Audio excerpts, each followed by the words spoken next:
What's going on, guys? Welcome back to Dugout Talk. Stealing home. Oh my Watch goodness, out. I was home Save, he did it. He's still home. That doesn't happen too often, folks. But T-Mac McAllister.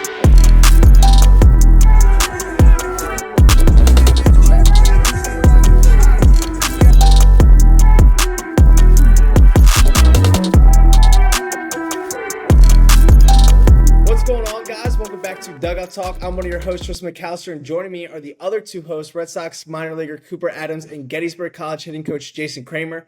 For you guys that are new, we were Division I teammates at a small school in Maryland, and now we're trying to bring entertainment and knowledge about the game back to you guys. 2 months in a row here of us doing this, so that's impressive for us. We're super excited. We've grown a lot. We're looking forward to what we kind of got going on in the future. But if you guys haven't already done this, Cooper, tell them what they need to do, baby. Like, comment, and subscribe. And also, check out our Instagram, check out our TikTok. We will be putting in a place for you to put in questions that could be answered on the show. So make sure you guys do that. And the glove giveaway. Glove giveaway. The glove Important giveaway.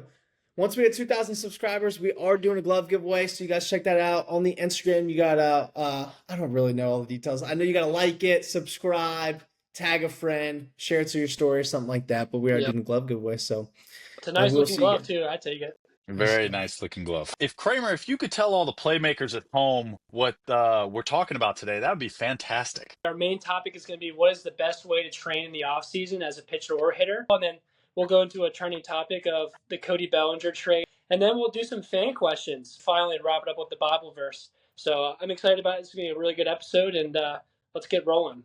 Real good episode. For you guys that don't know, little playmakers, keep calling you guys playmakers. You guys make this thing go, baby.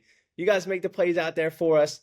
Give us the views, the questions, stuff like that on the social media. You guys are going to be our playmakers from here on out. So we appreciate you guys who tune in, make this thing happen. So obviously, like Kramer said, for our main topic, what is the best way to train in the offseason as a pitcher and the hitter?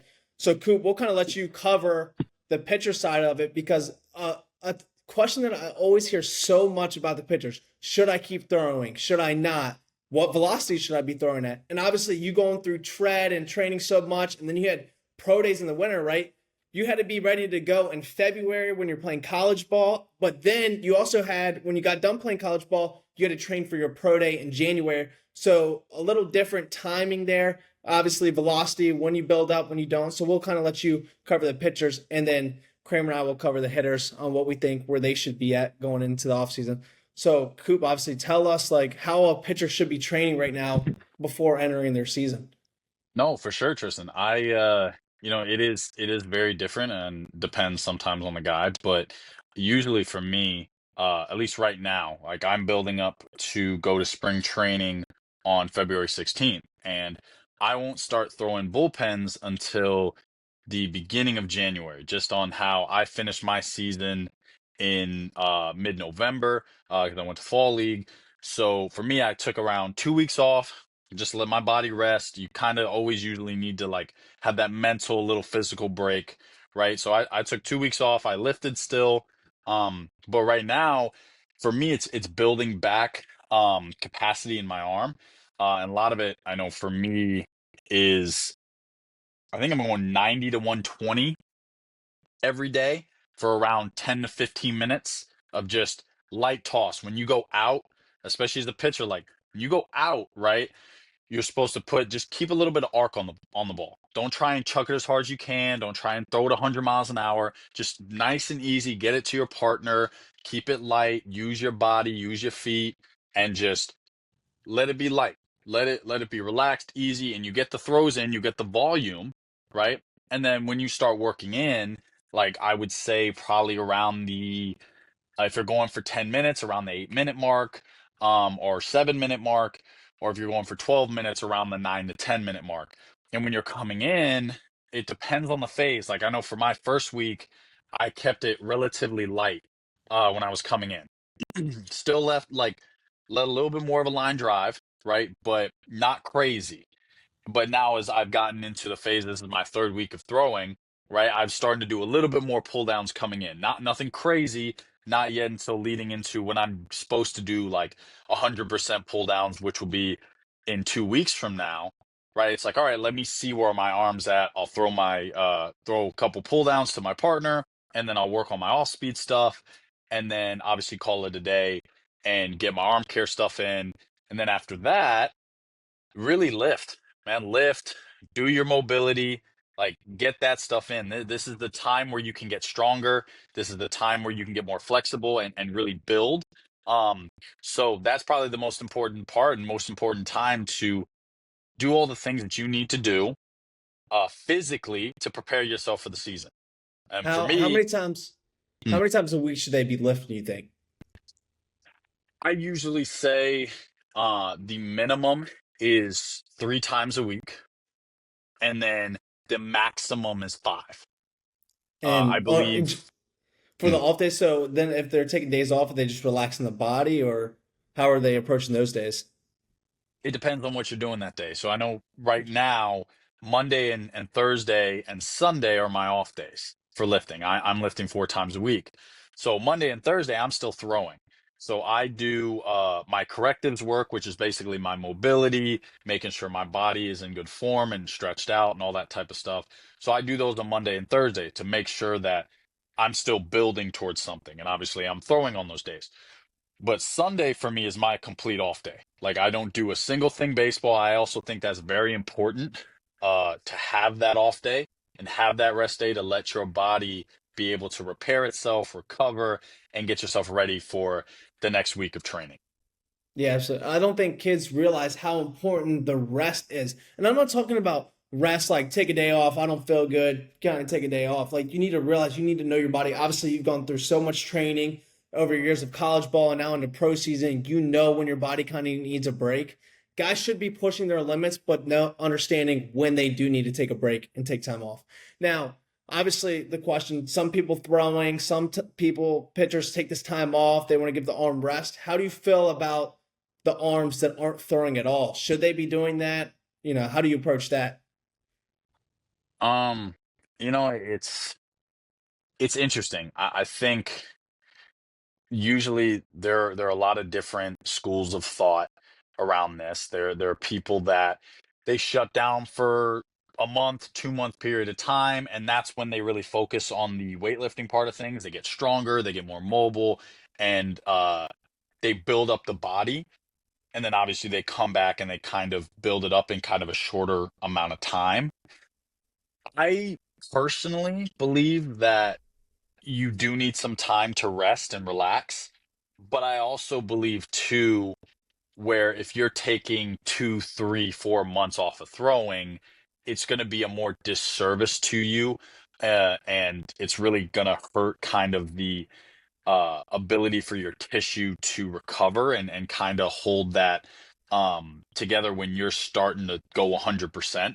That was one of the biggest things that I learned was, okay, you can take a couple weeks off, right?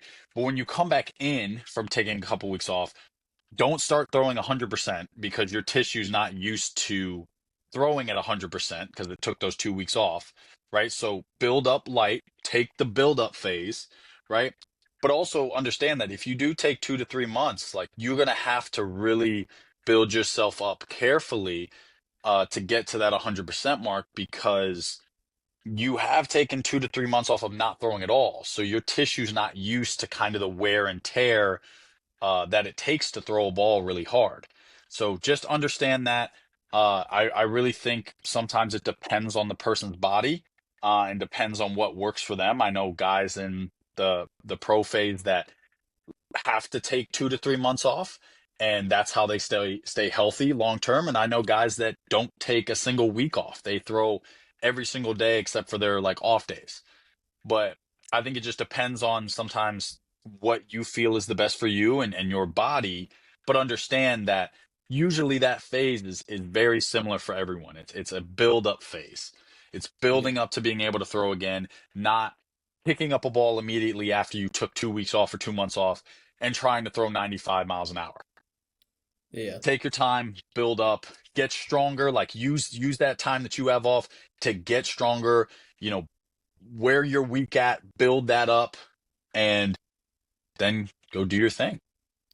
yeah. I think you're right about, I don't think there's a right way to do it at all. Like, knowing yourself, knowing your body, knowing what you need. Nobody knows you like you do. So knowing what you need. And then is there a time, because obviously you want to grow. You get done with the season, get done with the travel ball circuit and then fall ball, and now you're going into the spring. Is this really the time to be doing pitch development stuff, or is that kind of closer to the springtime? For me, right now, it's a phase of getting feel back from my pitches. So that's why I throw my changeup, my cutter, my curveball every day. Uh, Really though, my pitch design stuff will come when I start throwing bullpens, which will be in 2 to 3 weeks from now. So it really is like, in my personal opinion, pitch design comes from being able to throw them in bullpens. And then from there too, you have to understand what you're doing. So for me, I'm working on my new curveball, right? So I'll get to see the progress of that when I throw bullpens and make some of the adjustments or whatever it is. But in throwing them every single day, that's kind of pitch development itself. You're getting the feel of throwing a pitch every day and just continuing to throw it and throw it and throw it and throw it and throw it. So your body gets used to it. You know what a certain feel is and what one that's a really bad one, is something that you shouldn't do again. Right. So, really, in all honesty, pitch design, yes, there is the part of it where like you're going to get a lot more of the information and the analytics part of it from the bullpens and the live sessions and stuff like that. But really, how you make a pitch become really, really good in the pitch design process is by throwing it every single day. So understand when you go through this period of building back up, maybe in the first couple weeks you don't throw your off speed. You just get your body back into it. You just throw fastballs, keep it, light, easy. And then the second week you add in changeups or cutters and just kind of put that back in there. And then the third week it's like, oh, I'm throwing all my pitches to my partner, getting the feel for everything. So then when I get back on the mound, it's not like I've completely lost feel for my off speed. Right. I think the pitch design process is an entire process. I believe you can count it as I'm doing the pitch design process right now, but in reality, like the analytics and all that type of stuff, I will get through the bullpens, but that feel is brought in from everyday throwing. Yeah, Coop, I have a question. So you've talked about pitch design, you've talked about getting stronger in the weight room, you've talked about like how to develop it and get your arm to be in peak performance. And you've kind of glossed over a little bit, but how important is the mobility? I feel like a lot of times you'll see all the drills on Twitter and everyone's doing these crazy drills now and pitching stuff, but like I feel like the training and the pitch design and all these facilities now are so velocity based and stuff like that. But I feel like a big portion of something that gets overlooked is the mobility part about being a pitcher and how much mobility work you got to do to be able to stay healthy and continue to get better and develop as a player. So talk about kind of what you do as like as far as mobility and what should like the average high school or going into college soon, like what type of mobility should these kids be doing, be able to help themselves out, stay healthy, and to develop as a pitcher. For sure. I think mobility, in my personal opinion, is one of the most important things for a pitcher. It was something I overlooked when I was younger. I thought, hey, I just need to get as strong as I possibly can, be a bodybuilder, and just get massive. And that's how I'm going to throw harder. When in reality, when I started to do that, I started to get injured more. I was more injury prone. And also, I was not throwing harder. I wasn't able to get into the positions I needed to. My hips were always tight. My arm was always tight. So once I started doing mobility, and that helped from tread, they gave me correctives to kind of fix what I needed. Like I'm someone that has very tight hips, um, and on the internal side of things, and then a very tight shoulder on the internal rotation side of things. So, but externally, I'm actually pretty good. So it was understanding, okay, like what do I need to do to improve my internal and then also keep the external stronger, and just kind of loosen everything up. And obviously, I believe there's a ton of drills out there. I think for us, it would be a very long episode if we went through everything here today. Maybe that will be a video we post on or Instagram or TikTok. So be on the lookout for that, because it definitely depends on the player. But I think there's a ton of different exercises that really help everyone. But I think mobility is one of the most important things. It's something to that keeps you healthy. I actually talked to he's one of the best relievers in the MLB. He got injured this year, unfortunately, with a shoulder injury, but he's a guy that averages, 98 to 100. And he actually started with tread. And when he started with tread, he was with the Dodgers and he was throwing 89 to 92 in the big leagues. And he started with tread. And one of the biggest things that happened with him was he started doing his mobility all the time. Started doing it all the time, then obviously building up strength with the mobility aspect of things. And now he's throwing 98 to 100 as a reliever, one of the best relievers with the Twins. His name's Brock Stewart. And I asked him, I said, hey, Brock, like, how do you stay healthy through an entire 162 game season when, especially as a reliever, you're almost expected to be able to throw every single day? And his one answer to me, it wasn't like go lift, go squat 100, 100 pounds, 300 pounds, go bench a ton, go do all these strength exercises, go run a mile. It wasn't any of that. It was literally do your correctives every day. Do your mobility every day. Because you do your mobility every day, like your body's not going to feel great all the time, but it's going to keep your body healthy, keep all the muscles loose and free and able to move properly for you to be able to go out there and perform at your best. Yeah, I think it's so important though that that stuff is the boring stuff, but the boring stuff is going to make you elite. People think, oh, if you squat this, if you bench this, if you go out here and you can run this, that you're going to be elite. But it's the boring stuff. And Freddie Freeman, I love when he talks about it. He's like, I will have the most boring BP. He's not trying to hit a home run. He's just trying to go the other way, nice line drives. But when he gets in the game, he performs at a high level every single time, but the BP is boring. And same thing with the correctives, that kind of stuff. The boring stuff will make you elite. So, kids, if you want to be elite, do the boring stuff. Kramer, for obviously now the hitting side, Coop, that was great for the pitching side. You guys can take a lot away from that. But for the hitting side, how should a hitter right now be training to prepare themselves for when the spring rolls around? Well, for me and the hitters at Gettysburg, it's like get into the cage as much as possible and challenge yourself. A lot of times, you'll go into a cage and we do a lot of machine work and they'll just fastballs down the middle and it's barrel party. You're a college hitter. You're expected to hit barrels all the time. So it's my job as the coach to say, hey, how can we challenge these guys? So we do, a bunch of challenge stuff. I would strongly advise to challenge yourself as much as possible in the cage, whether you're doing different stuff with the machine, you're doing different stuff with T work and drills. I think another part of it is, other than challenging yourself, is also like understanding your weaknesses and working on those weaknesses as a hitter. So if you're, really susceptible to breaking balls, start working on hitting breaking balls and start, get one of your coaches or get the machine or do something where you're seeing the spin over and over again and you can determine whether it's a ball or a strike and you're being disciplined at the plate and swing at the right pitches so you can grow as a hitter.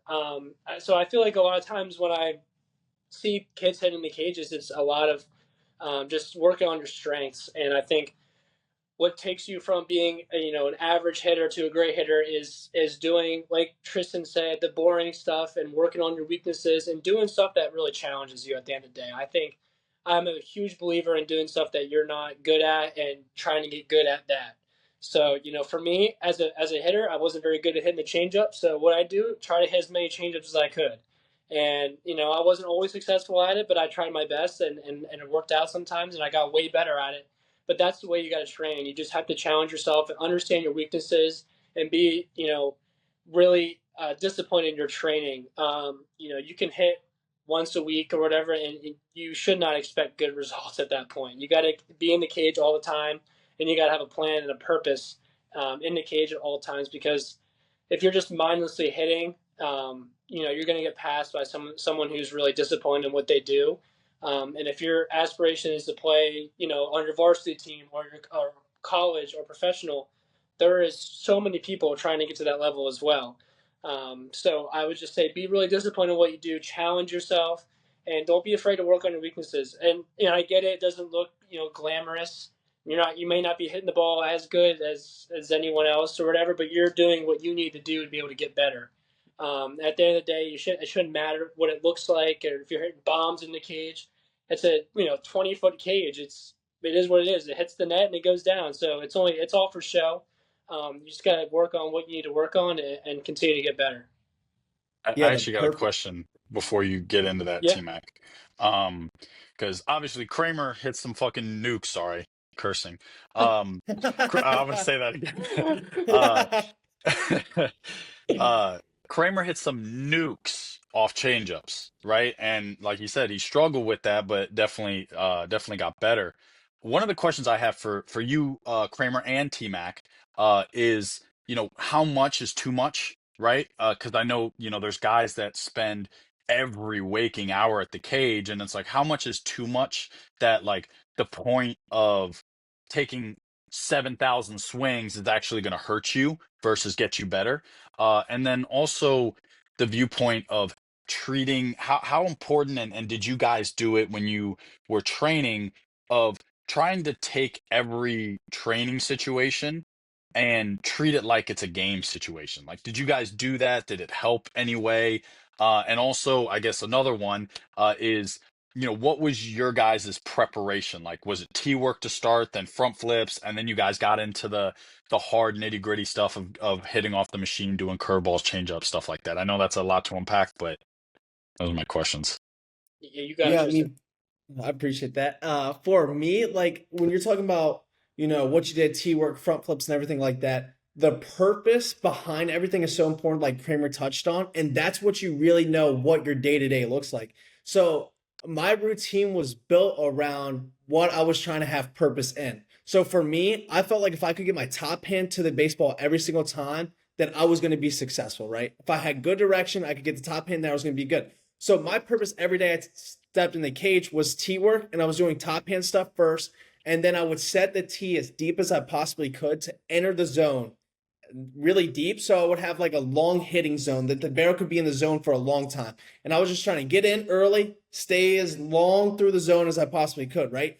That's what I felt like I had to do to be successful. But you set a kid up on a tee and it's a deep tee, and he may not feel like that works for him. Or some people feel like they have to swing down on the ball. So maybe it's the high tee, driving the ball to the back of the cage.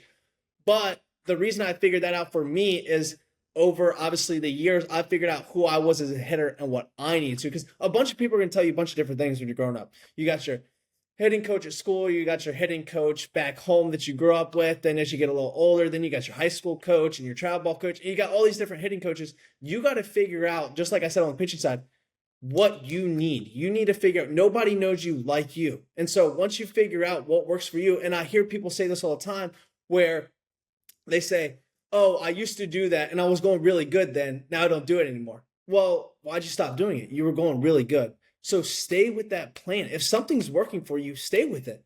Don't change something because you saw something on Twitter or Instagram or YouTube, or someone told you, "Hey, I do this," and you're in a little slump right now, you're struggling a little bit, and you want to try something new.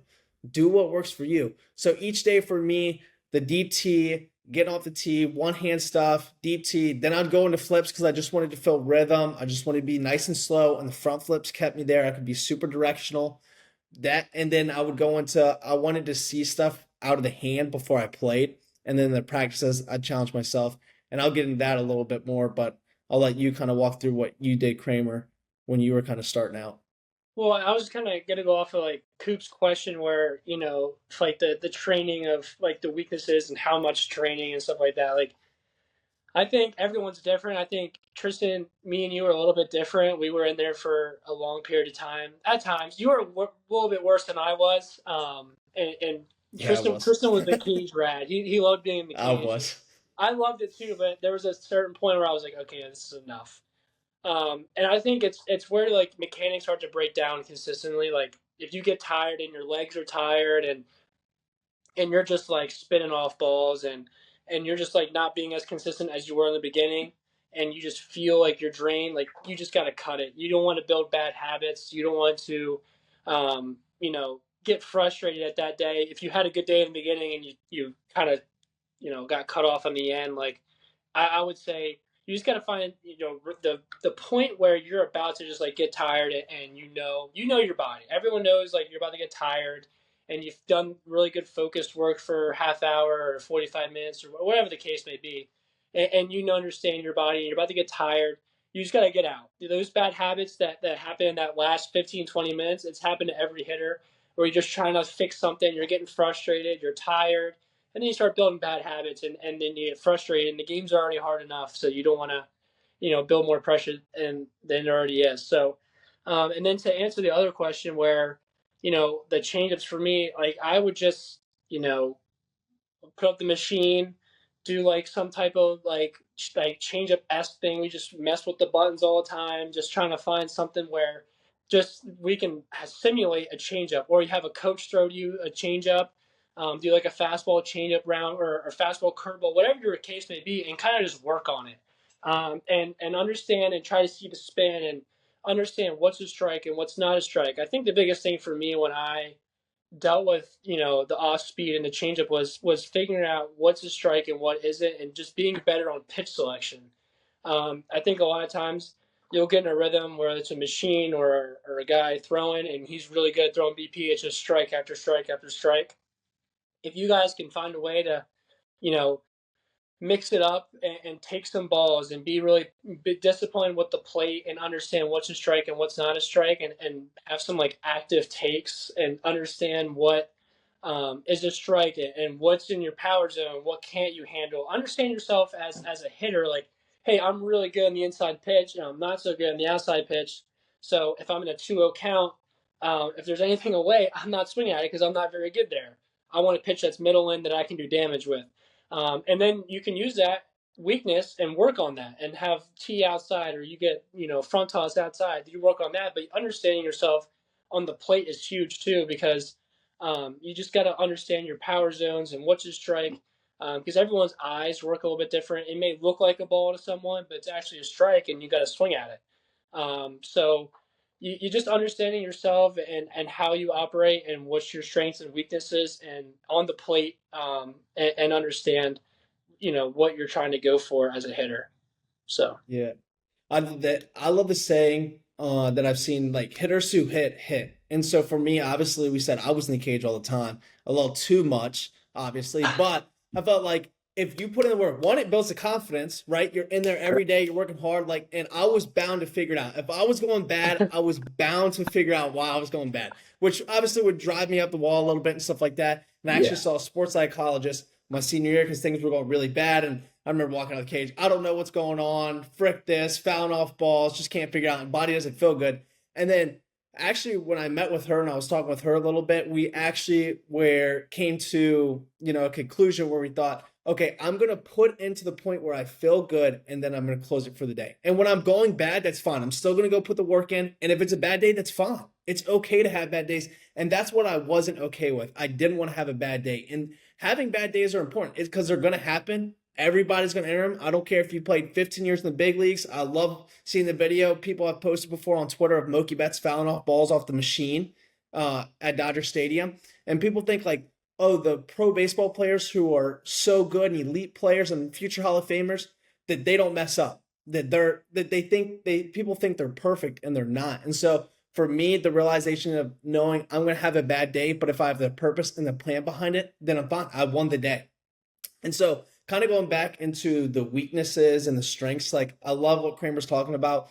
You got it. This is the time to work on your weaknesses and figure out to prepare yourself for the spring. But you also have to maximize your strengths, and that's understanding who you are. So if you're really good at hitting pitches the other way, and you're outer third guy, then you need to practice in the outer third and then, work on your weaknesses. And so I love the plans for people during this time. I love the plans of understanding I'm going to go in today. I'm going to challenge myself at this point. And, tomorrow I'm going to work on what I'm good at, my strengths. And I've seen a big leaguer actually on Twitter. I saw this where he had each day kind of written out. So Monday he was doing like sliders, challenge himself from the righty. The next day he was doing high velo fastballs. The next days he was doing left-handed breaking balls, and he had a plan, and so he knew he was touching everything each day that he was going in there. And so I think if you can identify first, what am I really good at, what am I bad at, and then write the plan out. This day I'm going to challenge myself. This day I'm going to work on my strengths, then my weaknesses. That way you kind of cover everything. Because I think if people don't have a plan, they just kind of go in there just doing what they want to do. But if you have a routine and you understand what you're trying to do, you don't miss anything. People just go in the cage, they just want to hit just to hit. Like, no, figure out what you, and that's what the elite guys do. You talk to an elite hitter at the pro level and you ask them anything about themselves, they'll be able to tell you right off the bat. I don't know how many times you go up to a guy, what's the best pitch you can hit? Even some guys at the college level, what's the pitch you hit best? And they're like, well, I'm not real sure. You need to know. Because when you get to the plate, you need to understand what your plan is. So for me, I knew I couldn't hit the inside pitch well, even if I practiced it in the cage and stuff like that. So for me, I was off the plate a little bit, and I was looking something middle, third, like middle away, third, and I was trying to get that pitch. And it's okay if you take a strike. You don't have to hit everything. Just don't miss the mistake. And so what you're doing when you're working on your weaknesses is you're expanding your zone of what you can hit. You're expanding on your strengths. But then when you're working on your strengths, now you're just maximizing what you're really good at. So when you step in the box, then you don't miss that pitch, less of a chance, seeing it. And then another big thing for me during this time is the eyes and the mind, like stepping the cage. Even if you can't hit high velo now, you're training your eyes and your mind. So when you step in the box for the first time, let's say a guy hasn't seen 92 before, high school kid, gets called up to varsity for the first time, hasn't seen high velo, but the guy who's trained for it this offseason is ready when he does step in the box, and the guy who hasn't, now he's getting blown up by 92. So those are the things for me. The plan is super important, knowing who you are, and then you can kind of grow off that. That's one thing, I want to talk about too on the pitcher side of things is, I mean, for me personally, what changed my career was coming up with a plan. My first couple of years of college, I went in there with no plan. So when I'd wake up in the morning to go lift or work out or whatever it was, I just kind of was doing it aimlessly. Like I'd go work out aimlessly. I didn't know what exactly I was trying to work and didn't know what I was trying to do for throwing. And once I got that planned, it took everything off, right? And I looked at myself and said, oh, so today I have a plan to do upper body, right? So, and I'm working these specific movements for a reason, right? And I am throwing today to 150 feet, keeping it light, right? And then tomorrow I'm throwing to 90 feet and I'm keeping it light. And then on Wednesday, oh, I'm throwing pull downs 100%, right? So I know on Monday, what's on Wednesday or what's on Friday. I got a bullpen on Friday. So I know what to do to build up to that point. Having a plan is huge, and it is like Tristan said, it is huge for a hitters or pitchers. Having a plan is extremely important if you want to become elite. Those are what the elite guys have. And I think one of the things too that I think is a great story and something that a lot of the younger guys can take knowledge from is I had a buddy of mine at Tread. He was with the Toronto Blue Jays this year, and he was working on a knuckleball and whatever it was. And if you guys follow baseball, Joey Votto got signed to a contract with the Blue Jays, and he was injured, so he was down in Florida, and my buddy was in Low A, and their complex are still together. So Joey Votto would, hang out with the guys, tell them a bunch of stuff, whatever it was. And one of the most important things he said was he would have the plan to go up there looking for one pitch in one location. That was his plan, right? He said, I'm going to look for a changeup down, right?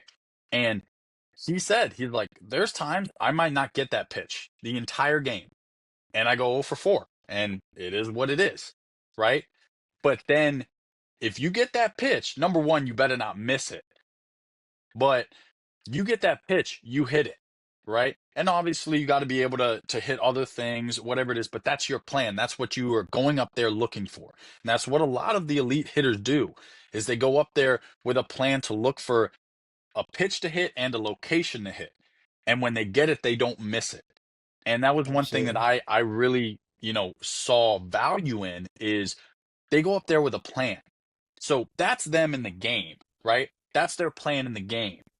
But you have to understand and believe that that plan is still there when they're training. They have that plan to hit a certain pitch, do a certain thing, work on a certain thing, right? That plan is in place for a reason. So that part of having a plan, especially as a younger kid, whether you're in middle school or in high school or, now in college, right? That plan could actually elevate your game from you being, oh, okay, like he's a subpar player, right? To now being one of the elites just based off a plan. And it's crazy work, but it happens. Absolutely. I know Cal Ripken one time said in an interview, I'd rather go up to the plate with the plan and not swing it all and strike out looking on 3 pitches than go up to the plate and not have a plan and fail. And just going back real quick on the Joey Votto, you talking about it, 6-time All-Star, played the bigs for 16 years, and he led the league in walks 1, 2, 3, 4, 5 times. So it's like he had a plan. Like you just don't walk because you don't have a plan because you're up there. Like, it's big league pitchers. Like these are the best pitchers in the world are going at you, and he led the league 6 times in walks and stuff. So the plan is super important. I just kind of wanted to touch on that. You talk about Joey Votto. He wasn't the flipping his bat, kind of guy, and everybody's showing him all the fame and getting posted all the time with, big He was chains Mr. popping, all that kind of Consistent, stuff. though. Mr. Consistent. I don't know how many times. I want to kind of put a bow on like the off-season training topic, and like we can say all this and have a plan and really kind of dive into what you're good at and whatnot. It can get really complicated really fast, but once that off-season training is over and you get to cross that white line for the first game, like go have fun, like go compete. And we can tell you all these things to think about, and I don't want you thinking too much when you go play. Like I want you just to go out there and compete. We can say all this now, but just trust your training and trust that you did have a plan. Now it's go and compete and go have fun and play the game the right way, and everything else will take care of itself. And keep it simple. Keep it as simple as you possibly can. Like if you do come up with a plan for what you're doing at the plate, keep it simple. Don't overcomplicate it. Don't make it any crazy thing. Like Kramer said, go have fun, keep it simple, and just go ball. Go be a playmaker. Go be a playmaker. There we go. Playmaker, baby. Let's go. Playmaker. Be a playmaker, Oh, baby. that's awesome. Go be a That's playmaker. awesome. And for you guys, like Kramer said perfectly, you're just falling back on your training. Keep it simple. Just go play the game. Like that's why you train. And also for you guys, you're gonna fail. You're gonna have bad parts of the season. Like we've talked about before, I started the season 0 for 19, 2 for 24, whatever it is. I remember this year I go watch Cooper. He's playing down in Winston-Salem. Terrible outing for him. They had his pitches, but he just gets lit up. And then I remember talking to the game. He's disappointed. We talked after at dinner, and it's just like right back. Like it doesn't matter. Just next game, next pitch. Just keep your head up, that kind of thing. And then goes and has a great month after that. I mean, great month. Probably 2 ERA, pitches his balls off, lights out, does really good. So you're going to fail. Kramer, obviously, you struggled at some points, and then it's right back. I can't remember. You were stud. Like, what points you really struggled at? But you're going to struggle and you're going to fail. And so it's just right back. Nope, you're not as – someone said it perfectly like this. He actually played pro ball for a handful of years, and he came up and he talked to our team. He said, you're never as bad as your last outing, and you're never as good as your last outing. So it doesn't matter if you pitch no hitter through 9, you're not that good because baseball will humble you. And if you pitch really bad, so what? Next one. Like you're not that bad that you just what you just showed. So it's a new day. It's a new day, and learn from it. That's the biggest thing. Is take what you got, whether it's a success or a failure. Really, in all honesty, even I'm someone that doesn't believe in failures as much. I believe if you give up, that's a failure. But really, it's learning, right? Like if you have a bad outing, learn from it, build to then have a good outing, right? If you had a good outing, like what did you do to have success there? Learn from it and move forward. So I think that kind of ties the bow on this. Obviously, it's a huge topic, something we probably will end up talking more about as we move through weeks with the podcast. But yeah. Love it. Great knowledge right there, guys. So trending topics, baby. Trending topics. So Cody Bellinger and $5 million to the Yankees for Cody Poteet. Is that how you say his last name? Yeah. I think it's Petit. So yeah. yeah, I'll be honest. I I really didn't know him. I looked him up right before when he got traded. I saw he actually pitched pretty well, but only 5 games this year, 2.2 ERA. I think he had. So, I mean, it's not Juan Soto. Obviously, that was your main get, and now you go and get Cody Bellinger. So, how are you guys feeling about them picking up the $5 million and you get an arm out of it? Ooh, I mean, for me personally, I'm a Cubs fan, even though I am with the Red Sox. I've been a Cubs fan since I Boo. grew up. So I, That's fine. Belly, I loved having Belly in Chicago. He was great. But really, in all honesty, this is just a contract dump on the Yankees. He was getting paid $27 million for the year. So they were just like, we don't want to handle that contract, especially with getting Kyle Tucker, and we have some prospects coming up. So uh, I really think it's a prospect dump or a contract dump. I think it's big though for the Yankees, in my opinion. Like you have the money to spend. You didn't get Soto back, so now you have the ability, especially with Judge. People really don't know what Judge is going to be like in center long term, and I know Belly has had his here and theirs. But the thing about Belly that's kind of cool is he can play the outfield. He can go play that corner outfield position. He can play center field, but he also can play first base.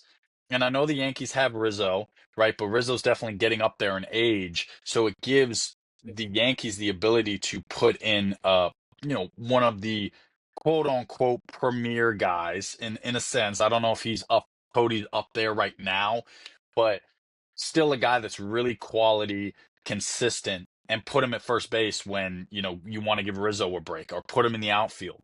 And then can be a consistent bat. And especially with that short porch to right field, like Belly can have a chance at a 30 home run season, maybe more, just from having that short porch. So I think it's a big pickup for the Yankees. I know they probably, are going to be spending a good amount of money. That's why I think the Cubs gave him the $5 million, but they still have a chance to go and buy some more. Probably not like crazy. I don't think they're gonna go pick up Corbin Burns. But yeah, I think it's a big pickup for the Yankees. Especially considering they didn't get Juan Soto. Yeah. I Go ahead, Tristan. You got it. Well, I was gonna say I do like that it is a depth piece, but it does make me question because you said Rizzo getting older. Obviously he got hurt last year, but only 228 hitter, 8 home runs in 92 games. But what about Spencer Jones, the first round pick that you had? He can come up, he can play the outfield, replace big guy, left-handed hitter, short porch like you talked about. I wonder if it's just kind of like this depth ad because he can play first base. If Rizzo doesn't work out, but if Rizzo does work out, you can put him in the outfield. And, if not, now you get Spencer Jones coming up. And it's kind of like this utility guy, I think, where you're just adding that depth and you're able, if there's a team that can take the contract, it's them. And now you've got the depth. And if pieces don't work out, now you can move some pieces. Maybe some more prospects come up. And I'm actually really looking forward to Spencer Jones coming up. And Mhm. unfortunately, that would probably push Anthony Rizzo out of lineup. But, We'll you know, see. I know Kramer wants to talk about this, but the thing that I've realized within playing being in the professional baseball space, especially with some of the high market teams like the Yankees, Cody Bellinger's proven. Like he's been in the league for close to 10 years. I don't know if he has made the 10-year mark yet, but like he's been up there and been proven at this level where Spencer Jonas is still a prospect. Like you don't know what he is going to do at the major league level. So for them, it's like, yeah, we have this prospect in Spencer Jones that we obviously want to keep building up and get him into the lineup. But to get a guy like Cody Bellinger, who is really already proven, and obviously, like you said, can move into different positions, can really, you know, number one, give the Yankees what they need because they kind of know that, hey, this guy's proven like he's had success at this level. We know he can do it, right? And then it also gives you more time to not have to rush up Spencer Jones, give him a couple more, maybe a year or two to continue to develop, and then, send him up. You guys are also missing Ben Rice. Ben Rice is Him too. also one of their first basemen too. That's been like kind of a utility guy, and he's been up and down and stuff like that. Who's had some success in the bigs as well. So he's also a possibility at first base where I think he's more big league ready now. Or they would actually probably ride with Ben Rice maybe. Mhm. and put Belly in the outfield for right now. And if that doesn't work out, then they'd probably move Belly to first base. That's what kind of I wanted to add because I think some Yankee fans were like, "What about Ben Rice?" But yeah, Ben Rice, he's also one of their younger guys that's been a little more proven. But yeah, I think it's a really good ad for them. I think they're not done, but anytime you add a left-handed hitting power threat to the Yankee Stadium, I think Yankee fans get excited. So I'm interested to see kind of what they do with more moves. I know some of the Yankee fans are happy about some of the moves they've made. I think they've done some quality moves. You also have like Devin Williams as Devin well, Williams. who's really good in my opinion. I think he can be one of their. I mean, Yankees bullpen is loaded right now. Hmm. Hmm. Yeah, They got some dudes in the back end of that bullpen, so that's also another really good piece for them that they added as well. So I think they're happy right now with Cashman and what he's doing. I just think need maybe one or two more power threats. I think to kind of help out Judge a little bit, but I mean right now they look pretty good, but we'll see and kind of how it all plays out. Some of the big like Christian Walker still out there, who's one of Pete those Alonso. Pete Alonso, I that's been yeah, mean, rumored as well. So you like know, you just don't know. Like there's a lot of first basemen that are kind of out there with some big power. And so like Pete Alonso is just straight power. oh yeah, Christian Walker is a little bit more like contact plus power. So and he's plus defensive too. Christian Walker is really good defensive really for. good. So the Yankees are going to have to pick and choose. They're going to ride with Ben Rice, or they want to get someone else to anchor down first base, so they have another power threat in the lineup. So I think it's going to kind of be interesting as well. I'm interested to absolutely. see as well what they do with the second base position. Obviously, you have Yeah, Gleyber right. Torres. Yep. Not sure where he's going to sign yet, but they also in the Devin Williams trade end up getting rid of Caleb Durbin, Mhm. and he was the guy. He killed it in the fall league, had a really good year in Double A. He was the guy that you know their manager was even talking about this upcoming year, being their second baseman. So, kind of be an interesting thing to see what they do there now that he's gone to the Brewers, and see, if they decide to go, pick up someone, or bring back labor, or, trust one of the younger prospects. We'll see. We'll see what happens. It's a Absolutely. lot of big things going on in New York right now. A Yeah. lot of big things. Speaking of other big things, is fan question of the day. We got two questions here. First coming from IG underscore Seba09. How often should I practice to play shortstop in college and get recruited? I mean, I think we kind of answered that question. I mean, at shortstop, it's a little bit different too. I would say, I mean, get ground balls and stuff as much as you can. Get all the footwork in you can. How's much? How much is that, Kramer? I would What say if I just can only get ground balls once a day? I mean, sorry, once a week. you can That's get all I more than think. once a weekend. You find a wall and find a ball, Yep. and you That's start what I'm throwing talking about, against the baby. wall. That's all you got to do. Exact. Yep. Sometimes you just got to get back to the old school ways and Yeah. understand that will help you as well, especially if you're like a high schooler, where I think any training will help you. I think another thing, big thing for shortstops is just footwork. So agility and be able to move your feet and have light feet and understand that when college coaches are looking at shortstops, that's number one is can they play shortstop? Right? Is he a shortstop? A college coach is looking up the middle of the field, catcher, pitcher, middle infield, center field. And then Yep. if you're a power guy or whatever, then they'll figure out somewhere else you can go. So if you want to stick out as a shortstop, it's you got to be able to field it and you got to be able to do it extremely well. And be athletic. Yeah, be Yep. very athletic in what you Gotta do. be.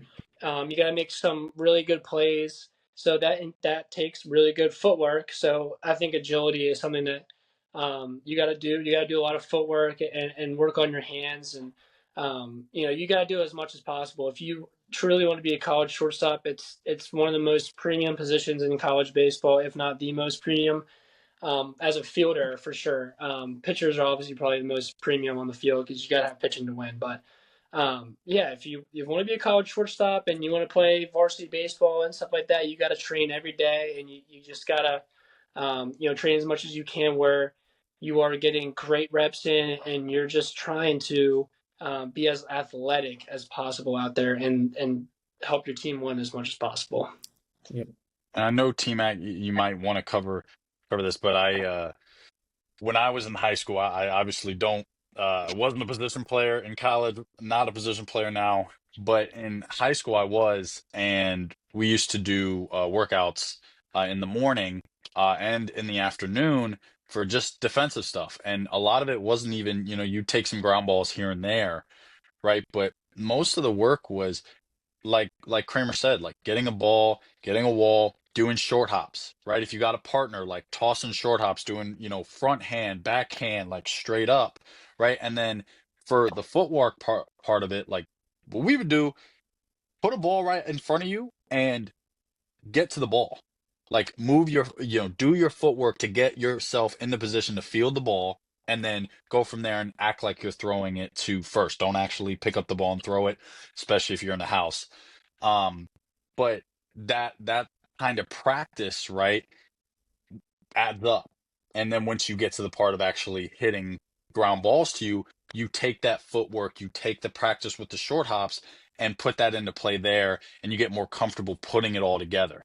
But kind of the excuse of, well, I can't get ground balls, so how am I going to be a good fielder if I can't get ground balls every day? Well, there are ways to do it, right? There are ways to get better hands. There's ways to get better at moving your feet and being able to get yourself in the position to field the ball, right? It's just figuring out what you need to do, finding, like we said earlier, the plan for it and going after it. Yeah, and I'll just give you the short answer, Seba09. You need to do it every day. Just come up with a glove progression. If you want to play shortstop at the next level to get recruited in college, you need to do it every day. Or someone else is going to do it, and someone's going to beat you out. So, and we wish you the best. So hopefully we can recruit you to play for us one day. And next question right here, at Donovan Baseball 34, will you make a perfect game team for a tournament? Never really thought about this, by the way. It could be the playmakers, man. We could be the playmakers. The playmakers, yes. Could be the playmakers. Could be the playmakers. We'll go down. We had the sickest uniforms. Obviously, we really can't do it right now, but if we could, we would be elite. Elite. We'd recruit right up the middle, like Kramer said. We'd recruit right up the middle. We'd have the best. We'd find the best three shortstops. We'd stick them in the infield. We'd be like the Padres, honestly. We'd just find the best athletes and we stick them all around the field. I like it. I mean, that's how you do it. It's at all shortstops. If you're a true shortstop, you're athletic enough to play somewhere else. We'll find a way. You got the two college recruiters right here, and then me being I'll take the pitchers. You guys got the infielders. We're good to go. I like that. Hitters. We'd beat Scorpions. We'd beat East Coast Cobb. We'd beat Canes. I mean, we'd be elite. But we can't do that. I got a busy summer ahead, man. Yeah, very, very busy summer for all three of us. If we decide to, Donovan Baseball 34, you will be our first pick. That's for sure. Because you thought of the idea, so we'll get you there. Then obviously to close it up here, we got the Bible verse of the day, and it's Romans 15:13. May the God of hope fill you with all joy and peace as you trust in him, so that you may overflow with hope by the power of the Holy Spirit. For me, obviously, I just don't think you're going to find hope and peace in anything in this life but through God, in my opinion, because everything in this world is just up and down, good and bad days. And when you find your hope and peace, no matter the circumstances, God is always with you, and he's always going to keep you kind of even keel, no matter what you walk through. So that's one that I really enjoy. I think it's simple. Just stay with him, find your hope and peace in him, and he'll lead the way for you. So. Absolutely. Hit the nail on the head with that one. Absolutely. Yeah, easy. Hope so. What we hope is that you guys find peace in us watching the show. So we would love for you guys to tune back in next week. Make sure that you guys do what, Coop? Like, comment, and subscribe. And also, check out our Instagram, check out our TikTok. We will be putting in a place for you to put in questions that could be answered on the show. So make sure you guys do that. And we'll be seeing you playmakers next week.